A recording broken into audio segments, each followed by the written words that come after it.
Muito boa noite, bem-vindos ao Momento Antagonista com Cláudio Dantas, hoje 6 de novembro, quarta-feira, vamos às notícias. Olha, hoje tivemos mais cedo o mega leilão do pré-sal. Havia uma expectativa muito grande, talvez até um pouco elevada demais pelo atual momento, né, de super oferta aí de petróleo no mercado internacional, mas o fato é que ninguém apareceu. Para não dizer que ninguém apareceu, apareceram os chineses, muito provavelmente depois do apelo do Jair Bolsonaro na visita que ele fez à China, e mais nenhum investidor internacional apareceu nesse leilão. Foram colocadas à disposição 4 blocos, né? A Petrobras já havia exercido ali o seu direito de preferência sobre 2 desses blocos e os chineses entraram como parceiros então no mega bloco ali de Búzios, lá na Bacia de Santos, que é realmente o maior de todos, tá?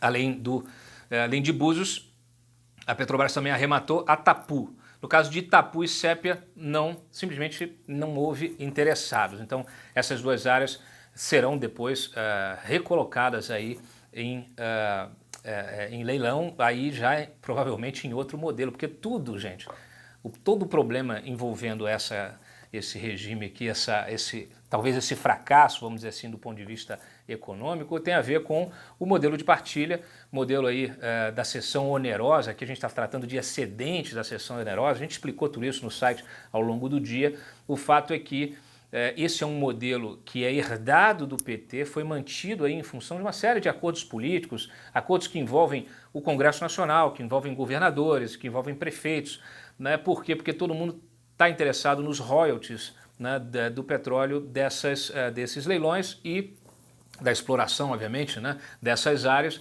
e havia muita resistência a que se modificasse esse modelo, embora muita gente dentro do governo quisesse lá desde o início. O próprio Paulo Guedes foi um entusiasta da mudança do regime para o retorno do regime de concessão, que é aquele utilizado nos grandes países do mundo, né? Mas no caso desse regime de partilha, regime implementado aí no governo Lula, ele é um regime que foi desenvolvido inclusive para países corruptos, para operação em países corruptos. Isso aí é uma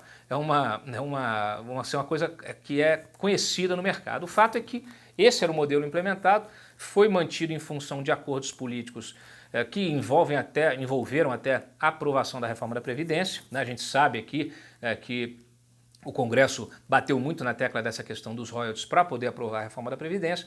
Então o governo manteve esse modelo e esse modelo foi então esgotado hoje. Hoje ele finalmente foi decretado o seu fim, né, o seu sepultamento. Por quê? Porque ele é um modelo que não atrai investimento, muito pelo contrário.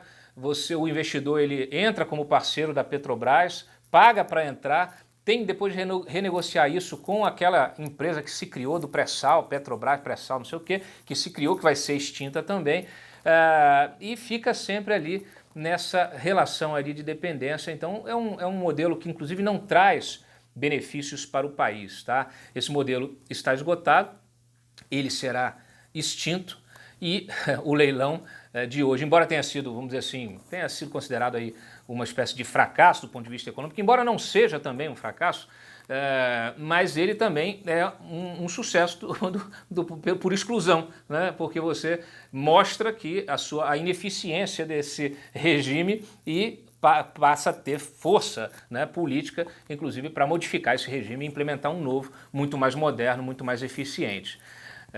Por que eu digo que não foi um fracasso em si? Porque 70 bilhões são 70 bilhões. E 70 bilhões, né, 69,9 bilhões, 70 bilhões, inclusive no caso de Búzios aqui, certamente aí o dobro, mais do dobro do que já se conseguiu no passado com outras operações. A única diferença é que isso era para ser pago pelo poder privado, né, por uma empresa, por uma indústria privada e não pelo próprio governo através da Petrobras. No final das contas, aqui você está tirando dinheiro do bolso direito para colocar no bolso esquerdo e não é a melhor solução. É claro que você tem alguns componentes que você precisa considerar, que inclusive são esses componentes, eu até falei mais cedo numa análise que eu escrevi, falei no podcast, dentro do governo os mais nacionalistas, aqueles que têm, que acham que a Petrobras não deve ser privatizada, né? Nacionalista, acho que todos nós temos que ser patriotas, mas quem tem essa vertente aí de Estado grande, ainda tem muita gente resistente a privatizações, né? Ontem inclusive o Bolsonaro, que era resistente a isso tudo, ele está se abrindo, né, o novo entendimento, e ontem até assinou a MP da privatização da Eletrobras. Tá? Então, já há muito tempo ele fala, tem uma certa resistência de vender a Petrobras, mas isso vem mudando, né? Não só a Petrobras, como tantas outras estatais. Correios, tinha que ser privatizado, né? O pessoal gosta muito de fazer meme com Correio, privatização do Correio, parece uma coisa meio insólita, meio sonho. Mas o fato é o seguinte, voltando à questão da Petrobras, tem muita gente do governo que entende como uma coisa positiva, até politicamente, para ser utilizada politicamente, porque uma vez que a Petrobras adquiriu, né, com seus próprios recursos, aí vai ter que se alavancar um pouco, conseguiu aí adquirir esse bloco de Búzios, ela passa a figurar entre aí as 5 maiores produtoras de petróleo do mundo.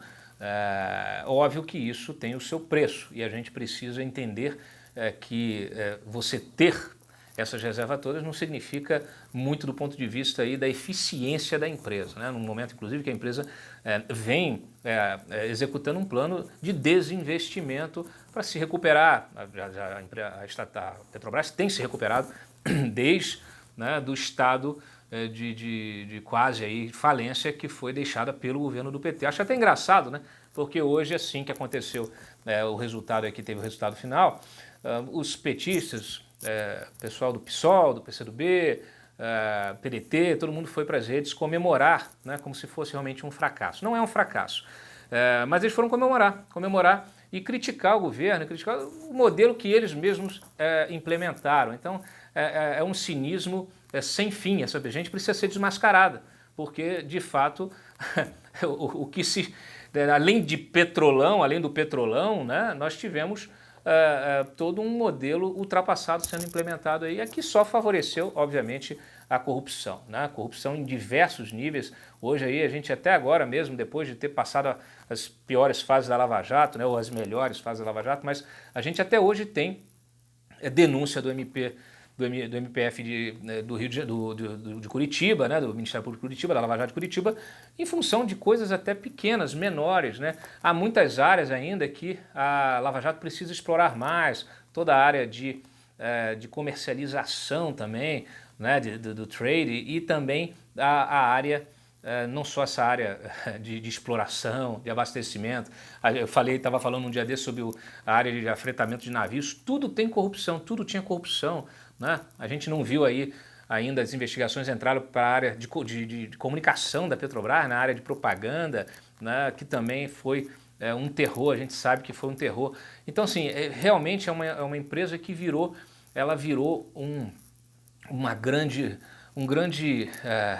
um foco, né, de corrupção, assim, por todos os lados, né? Parece um queijo suíço. Então, a gente não tem de comemorar quando você precisa, por necessidade, comprar uma área dessa, embora você, diante de um novo, vamos dizer assim, de um novo paradigma, né, de eficiência da empresa, você possa pelo menos minimizar os riscos de que haja corrupção. Tá? Então, fica aí essa situação, né? Um leilão que teve primeiro esse impacto aí, o pessoal ficou um pouco desapontado, mas também tem o seu efeito positivo, né? Tem a sua notícia boa, dá para extrair notícia boa daí e dá para se fazer muita coisa daqui para frente, que eu acho que talvez o grande resultado, né, desse leilão. Bom, esses valores, né, serão todos distribuídos, nós teremos aí, olha, para vocês terem uma ideia, estados e municípios receberão juntos 10,6 bilhões em recursos provenientes desse mega leilão, 5,3 destinados aos estados, 15%, e mais 5,3 para os municípios. Os estados produtores ainda receberão mais 1,1 bilhão, né? E também o governo pagará à Petrobras 34,6 bilhões como parte da revisão do contrato de exploração. O saldo líquido para a União será de 23,7 bilhões. Então, é essa a situação em termos de números. É óbvio que, em função justamente de todas essas questões que eu estou colocando, do ponto de vista mais econômico, o mercado não reagiu bem. Houve uma queda, inclusive uma queda nas ações da Petrobras, uma queda no Ibovespa, tá? O mercado fechou em baixa e isso consequência, obviamente, aí dessa situação. Eu publiquei uma análise bem sintética sobre esse caso, recomendo a leitura, se chama A Limonada do Mega Leilão do Pré-Sal, também disponível no podcast, e vocês encontram ela lá no meu Twitter, @ClaudiuIDantas. Vamos seguir no nosso noticiário aqui. Olha, a Câmara, ela acabou de rejeitar, publiquei aí ainda há pouco, debater a Previdência Militar no plenário, então o texto vai seguir diretamente para o Senado, tá? 307 votos a 131, o plenário da Câmara rejeitou o requerimento do PSOL, que estava fazendo aí, manipulando o pessoal de baixa patente para tentar bloquear, não conseguiu, tá? Então agora o texto vai seguir diretamente para o Senado, a discussão aí do regime especial dos militares. A votação, também temos a votação da PEC paralela da Previdência, que foi aprovada na comissão e vai para o plenário na semana que vem. Importantíssimo, escrevi sobre isso também. Por quê? Porque a aprovação dessa PEC paralela com a inclusão dos estados e municípios está diretamente relacionada à reforma administrativa apresentada pelo Paulo Guedes ontem. Inclusive, Paulo Guedes já mandou o recado. Olha, tá vendo aqui a promessa de 500 bilhões para vocês, estados e municípios? Então, se vocês aprovarem a reforma da Previdência com vocês dentro. Porque se vocês tirarem, ou se vocês desidratarem mais, e o recado especialmente para a Câmara, se desidratar mais o texto dessa PEC paralela, aí esse valor será revisto pela equipe econômica. Tá certo? É justo? Claro que é justo. É igual agora é que está se fazendo negociação de alto nível, né? Porque senão você fica paralisado no toma lá da cá. E aqui não, aqui é o seguinte, olha, eu tenho uma coisa que vai beneficiar demais vocês, beneficiar de forma fundamental, estruturante, né? E não ali de questões pontuais comezinhas, né? de determinados parlamentares ou bancadas. Não, vai ser uma coisa realmente estruturante. E faço isso, mas vocês também têm a responsabilidade de ajudar a União, né? Então, fazendo a reforma da Previdência nos estados e municípios, para que vocês também não quebrem, para que vocês assumam o compromisso da responsabilidade fiscal, que também está previsto na reforma administrativa, para que vocês façam o enxugamento da máquina, para que ninguém amanhã tenha que vir de novo aqui na União com o Pires na mão pedir dinheiro. Então, esse é o recado do Paulo Guedes, que parece que está aprendendo rápido a fazer política, mas a política de verdade. Então, muito bacana, muito importante, vamos seguindo. Foi aprovado então, né? Desculpa, o plenário aprovou agora em primeiro turno, tá? Aqui eu estava com a notícia ainda o plenário aprovou em primeiro turno, 56 votos a 11, aí sim, a gente vai discutir na Câmara, mas o plenário aprovou no primeiro turno a proposta, essa PEC, a PEC paralela, tá? Então, só complemento da notícia que eu acabei de dar. Bom, o STJ condenou o governador do Amapá, Valdez Góes, por peculato, 6 anos e 9 meses de prisão.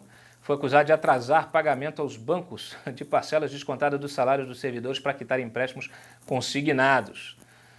A decisão está aí, disponível para consulta de vocês. Segundo o Ministério Público, o objetivo era apropriar-se de parte dos salários dos servidores estaduais. Ele nega de ter usado o dinheiro para pagar despesas correntes do Estado. Então, vamos aí aguardar, né? Mas a condenação impõe a perda do cargo e multa de 6,3 milhões. Só que ela só poderá ser executada após trânsito em julgado. Vocês conhecem isso? Amanhã vamos discutir isso aí, né? Aliás, gente, amanhã é um grande dia, né? Provavelmente um pequeno dia. Nós teremos a retomada do julgamento da segunda instância lá no STF. E ontem, senadores, né, nós noticiamos também no site, entregaram uma carta com 42 assinaturas, inclusive saíram da audiência com o Toffoli bem pessimistas, né? Parece que o Toffoli meio que antecipou o voto dele ou deu indicações de que vai realmente derrubar a prisão em segunda instância. Então hoje o deputado Capitão Augusto também na Câmara recolheu 87 assinaturas de deputados e foi ao Toffoli também entregar esse documento para mostrar o posicionamento do Legislativo ou de parte do Legislativo. O que precisa acontecer? Precisa o legislativo legislar, né? Ou quem legisla é o judiciário? Quem legisla hoje é o STF?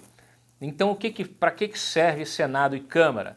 Nossos senadores e deputados precisam começar a trabalhar de verdade e a fazer o seu papel de legislador. O STF, ele interpreta e aplica. Mas quem faz a lei é o Congresso, ainda é o Congresso, tá certo? Pelo menos essa é a tese, né? Então, é preciso que as pessoas tomem isso, o comando disso, e mesmo que o STF mude o seu posicionamento amanhã, o Congresso, então, assuma essa discussão e defina de uma vez por todas, num texto claro e de fácil interpretação para ajudar os nossos ministros, e modifique esse entendimento e retome e mantenha o entendimento da prisão em segunda instância, que é o melhor entendimento para uma sociedade que precisa muito evoluir ainda. Grandes países desenvolvidos no mundo, têm prisão até em primeira instância. Então não tem por que a gente ficar aqui adiando ad infinitum, né, essa execução e isso retroalimentando um ciclo vicioso de impunidade. O Ministério Público Federal lá no Rio de Janeiro pediu então hoje à Polícia Federal a abertura do inquérito para apurar possível crime de obstrução lá do porteiro do condomínio do Bolsonaro. Obstrução, falso testemunho, denunciação caluniosa e calúnia contra o presidente da República, delito previsto na Lei de Segurança Nacional. Vocês vão lembrar, o ministro Sérgio Moro pediu à PGR então encaminhou isso ao Ministério Público Federal, lá no Rio de Janeiro, que decidiu que há realmente indícios para a abertura desse inquérito e pediu a abertura para a Polícia Federal. Então agora que vai começar a investigação sobre esse episódio do porteiro. Falando em porteiro, a Prefeitura de São Bernardo acionou a Justiça para que Lula pague uma multa ambiental de R$ 49,4 mil por uma obra irregular ao lado do seu sítio Los Fubangos. O sítio é uma área de preservação, fica numa área de preservação próxima à represa Billings. O Lula é acusado de fazer movimentação de terra sem autorização prévia da Prefeitura. Tem várias matérias bacanas que eu escrevi sobre esse sítio, sobre as obras desse sítio, sobre a inclusão desse patrimônio, a confusão, inclusive, desse patrimônio com pessoas próximas, como isso foi colocado dentro do inventário lá depois da morte da Marisa. Se vocês colocarem aí a busca no site, vocês vão ver uma série de matérias muito interessantes que envolvem essa temática.